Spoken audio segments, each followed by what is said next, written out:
पिछले कई दिनों तो कनेडा विच पंजाबी विद्यार्थियों वालों रोस प्रदर्शन किया जा रहा है। फेक ऑफर लैटर के मामले विच इन्हां 700 के करीब विद्यार्थियों नूं डिपोर्ट करने लई कनेडा सरकार यह कदम चुक रही है। इसलिए यह विद्यार्थी रोस प्रदर्शन कर रहे हैं। कनेडा सरकार वालों इन्हां दी गल नहीं सुनी जा रही, इसलिए यह विद्यार्थियों ने यह कदम चुकिया। इन्हां विद्यार्थियों वालों मिनीसागा के CRA ऑफिस के बाहर रोस प्रदर्शन किया जा रहा है। उधर श्रोमणी अकाली दल की संसद मैंबर हरसिमरत कौर बादल ने विदेश सिक्ख्या के नां ते धोखाधड़ी के शिकार पंजाबी नौजवानों का मुद्दा केंद्र सरकार को उठाया।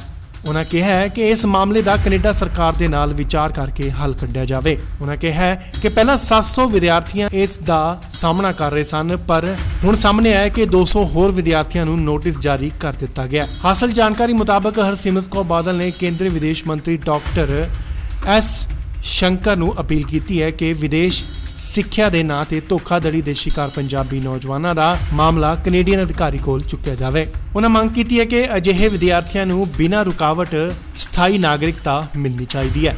हरसिमरत कौर बादल ने कहा है कि मामला बेहद गंभीर है, जिथे पहला 700 विद्यार्थी इस आधार पर कार्रवाई का सामना कर रहे सन। हुण सामने आया कि 200 होर विद्यार्थियों को कनेडियन बॉर्डर सर्विस एजेंसी ने इन्हां विद्यार्थियों को वापस भेजने का नोटिस जारी कर दिता है। हरसिमरत कौर बादल ने कहा है कि यह गल सामने आ चुकी है। पंजाब का ही एजेंट है जो यह कथित तौर पर जिम्मेवार है, जिसने कॉलेजों के फर्जी दाखला पत्र दिते सन। उन्होंने कहा है कि एक नामी कॉलेज के नां ते 16 तो 20 लाख रुपए प्रति विद्यार्थी उगा के बच्चों के फर्जी चिट्ठियां जारी की सन। उन्होंने सब संबंधी कार्रवाई की मांग की है।